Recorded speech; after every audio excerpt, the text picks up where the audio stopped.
Welcome back. China and India have signed a new deal on border defense. The agreement was signed in Beijing by Premier Li Keqiang and Indian Prime Minister Manmohan Singh. Singh is in China on a 3-day official visit. The accord is intended to be a confidence-building measure following a standoff earlier this year between the armed forces of both countries in the Himalayan territory. The relationship between the two countries has been overshadowed by decades of territorial disputes over the frontier region. Singh's visit is also aimed at boosting trade ties. The two neighbors have set a target of $100 billion in bilateral trade by 2015. Secretary for Commerce and Economic Development Greg So says the government is ready to face a judicial review of the decision to reject Hong Kong Television Network's bid for a free-to-air TV license. So says there was nothing to fear as the Chief Executive and Council had abided by the procedural fairness principle all along. Meanwhile, in Beijing, Chief Executive Leung Chun-ying said he did not discuss the issue with central government leaders today. Joao de Silva reports. The government is prepared to have its decision to reject HKTV's application for a free-to-air television license analysed by the courts. That's the assessment of the Secretary for Commerce and Economic Development after the chairman of HKTV, Ricky Wong, confirmed yesterday that his company is seeking judicial review. Gregory So says the Department of Justice will support the government in handling court proceedings. He also rejected Wong's accusation that the government had changed the rules of the game halfway through the application process. It's very clear in the guideline. We have already listed the criteria. And in making the comparative competitiveness of individual applicants, these criteria has been reviewed to the applicants and they have been given an opportunity to make representation on these criteria, which has been very clear. In accusing the government of changing the rules, Ricky Wong said only in May did he receive a letter saying that not all applicants would be granted licenses. According to a 1998 LegCo brief on the review of television policy under what was then the new technology-neutral licensing regime, there would be no limit on the number of domestic free licenses to be issued. Applications for license transmitted through other technically feasible means, the document said, would be considered. But according to the government's guidance notes for application for domestic free TV program service issued in 2002, the Chief Executive in Council is not bound by the notes when considering applications, nor would he be responsible for any claims, losses, demands, expenses which applicants may be liable for. The guide also said that the criteria for application may be changed depending on circumstances. The final decision rests with the Chief Executive in Council and he is not obliged to give any explanation as to why an application has not been approved. And it is precisely a lack of explanations that is triggering discontent among legislators and beyond. Liberal Party legislator James Tian said he will reach out to legislators in the pan-democratic camp after failing this afternoon to get pro-establishment legislators to sign a letter addressed to the Chief Executive demanding that HKTV be granted a license. Tian also joined others in saying he doesn't exclude the possibility of using LegCo's Power and Privileges Ordinance to investigate the matter. HKTV dismissed 320 of its workers as a result of the government's rejection of its bid for a free-to-air TV license. Dozens of them remain here, camped outside the central government offices since Sunday, waiting to learn the reasons why their company was deemed unfit for the free television market. Meanwhile, Cardinal Joseph Zan, too, has weighed into the controversy. The former head of Hong Kong's Catholic diocese said the reasons behind the decision to grant only 2 licenses should not be kept from the public. Joao de Silva, TVB News. The Immigration Department has arrested 8 people in its latest crackdown on illegal workers. Authorities say they were each making $200 to $400 a day. All those arrested were holding recognizance forms, which forbids them from working here. Immigration authorities say they were working in various businesses, such as recycling plants, restaurants, and florists. Authorities believe the employers hired them to save money. The Immigration Department has arrested about 4,400 people this year in its campaign against unauthorized labor.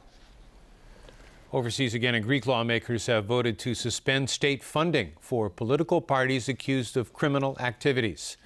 The measure targets the extreme right Golden Dawn Party, which has 18 members in the 300-seat assembly. The party is under a criminal investigation in connection with the fatal stabbing of a popular Greek rap singer that's blamed on a party supporter. Golden Dawn's leader and 2 other members are in custody, charged with being members of a criminal organization. The party says the prosecutions are politically motivated. Nobel Peace Prize laureate Aung San Suu Kyi has finally collected the European Union's 1990 Sakharov Prize for Human Rights. While accepting the honor at the European Parliament in France, Suu Kyi admitted real changes are still needed to get Myanmar firmly on the road to democracy. Our people are just beginning to learn that freedom of thought is possible, but we want to make sure that their right to think freely and to live in accordance with their conscience has to be preserved. This right is not yet guaranteed 100%. We still have to work very hard before the basic law of the land, which is the Constitution, will guarantee us the right to live in accordance with our conscience. Suu Kyi is now seeking the presidency in Myanmar, but a clause in the army-dictated constitution disqualifies her. She's asking the European Union to use its influence to help her realize her dream and to promote true democracy in Myanmar. Replicas by Picasso, Monet, and Matisse just wouldn't do for 3 Romanians who stole the real paintings from a Dutch museum. To date, the 7 priceless works have never been found and may have been burned. The trio admitted they nabbed the multi-million-dollar paintings in October last year. They were charged with theft and for bringing the paintings into Romania to sell them on the black market. Because the heist was hushed in the Netherlands, the suspects thought they were fakes, so they left the art with one of their mothers. That mother claims she burned the paintings. The chief suspect swears he was willing to return 5 of the paintings, but Dutch authorities declined that offer, asking for all 7. In another story, he alleges the paintings were handed over to a Russian-Ukrainian man who police say never materialized. A trial awaits these 6 Romanians, who authorities hope will spill the beans on the mystery behind where the art is really hidden. Okay, Chris, what do you have for us in sports today? Page Turner, right? Okay. Okay, the Romanians and this too. He had an opinion on just about anything football related, from David Beckham's celebrity status to the England manager job. Former Manchester United manager Alex Ferguson's new autobiography is turning out to be a must-read. Alan Booknia has the story. Quote, David was the only player I managed who chose to be famous, who made it his mission to be known outside the game. Ferguson also wrote in his autobiography, I felt uncomfortable with the celebrity aspect of his life. And the former Man U manager added this about Beckham at a news conference yesterday to launch the book. I think the big problem for me, and I'm a football man really, he fell in love with Victoria. That changed everything, I think. And being a football man, that, you know, I had to think about my own control of the club and where we're going with that. And, you know, if he had asked my advice about leaving Real Madrid to go to LA Galaxy, I would have told him exactly what I thought. How can you leave Real Madrid to go to LA Galaxy? On Wayne Rooney, who wanted to leave Man U during the final days of Ferguson's reign. So for Wayne to come and say that he's disappointed he's not playing his normal position, I can understand it. But at the time, Wayne wasn't playing well enough. You know, that was my judgment. And now we see him in the form he's in. Do you think I would drop Wayne Rooney if he was playing the way he was just now? Then there's Roy Keane. In the book, Ferguson criticized his savage tongue for ranting against his teammates in 2005. Keane said in response, to constantly criticize other players that brought him success, I won't be losing any sleep over it. Ferguson also revealed he turned down the England manager job twice. It didn't take me long, but 10 seconds. So you thought about it? Yeah, exactly. I thought about it for 10 seconds. But there's no way I could manage England. Absolutely no way. Not in a million years could I have managed England. Think of me going back to Scotland. Dear me. Alan Buckney, TVB News. Champions League results now. Lionel Messi scored for Barcelona in their 1-1 draw at AC Milan. Fernando Torres tallied twice to give Chelsea a 3-0 win at Schalke and the top spot in Group E. But Arsenal's 100% record is no more. Robert Lewandowski scored the winner for Borussia Dortmund in a 2-1 win. I believe that our fluent football going forward was not quick enough tonight, and that's basically what it can happen sometimes because you play many games, and we were not at our best tonight. And on the ice, the defending Stanley Cup champs came away with a win in Florida last night. The Chicago Blackhawks broke the deadlock against the Panthers here in the second period. Jonathan Toews scored a power play goal. Chicago goalie Corey Crawford was in good form. Turned away a penalty shot there. Down 2-1. Florida drew level in the third period. Dmitry Kulikov blasted one past Crawford.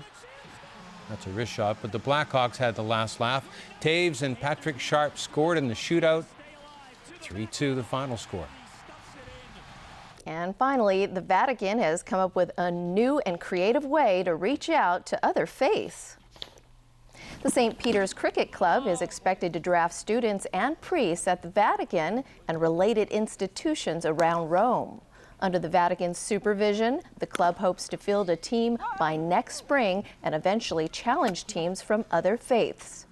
The initiative was introduced as a way to foster ties with the largely non-Catholic countries of India, Pakistan, and Bangladesh, where cricket is hugely popular.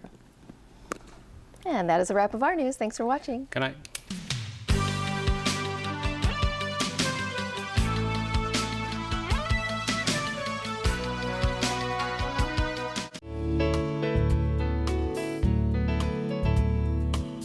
Hello everyone, it was fine and very dry today. At 5 p.m., a dry northeast monsoon persisted over southern China. Today's temperatures range from 21.9 to 27.6 degrees, and the current temperature is 25.5 degrees Celsius. The fire danger warning is red and the fire risk is extreme. So Freddie, how's the weather tomorrow?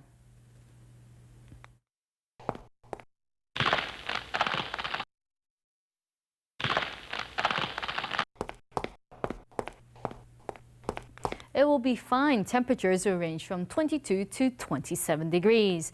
Tomorrow's API is forecast at 60 to 175, and the pollution level will range from high to very high. The maximum UV index forecast for tomorrow will be about 7. Now, here's the latest global weather update. Cloudy in Shanghai and Xiamen. Sunny in Guangzhou and Macau. Sunny in Beijing, cloudy in Seoul.